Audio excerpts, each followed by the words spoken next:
Hey everybody, today we're going to be talking about the effects of CG on a Cessna 172 high-wing aircraft.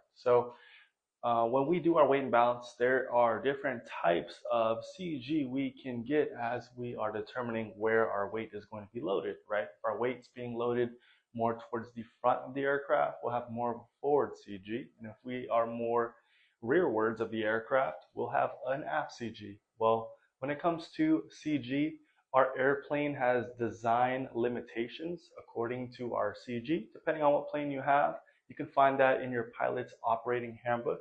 But to move forward on why it's important for us to know about CG, well, the reason why is because there are different characteristics involved with CG, right? With the more forward CG, you're going to have a slower cruise speed, you'll have a faster stall speed, you'll have a little bit more stability when it comes to having a more forward CG. In addition to that, right, your fuel consumption is going to be higher. Why is our fuel consumption going to be higher? Well, with the more forward CG, you will have more increased drag. You'll have to increase that back pressure to maintain straight and level. And with that, right, that means you're flying slower, right? And the longer you're in the air, the more fuel you'll be using. And when it comes to that higher stall speed, right, as we are having to increase more tail down force by having a more forward CG and having to use more back pressure and apply more power, right, we're also more closer to that critical angle of attack, right? And as we fly closer to that critical angle of attack, right, a deflection may get you to a stall at a higher airspeed than flying at a more aft CG, right, when you have a lot more, your weight is more rearward.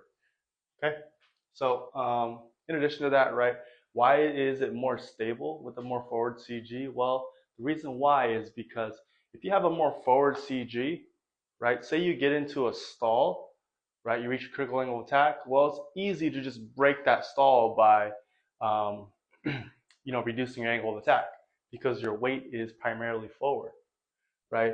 Opposed to an aft CG, right? All that weight is on the back, right? Say we get into a stall, and I'm really pushing that angle of attack down. It's going to be a lot harder to get out of that stall.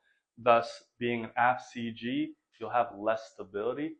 And when it comes to an aft CG as well, it's going to be more likely for you to get into a flat spin if you do spin with an aft CG, right? Those stalling characteristics are much more violent with an aft CG, right? When it comes to an aft CG as well, it's basically the opposite.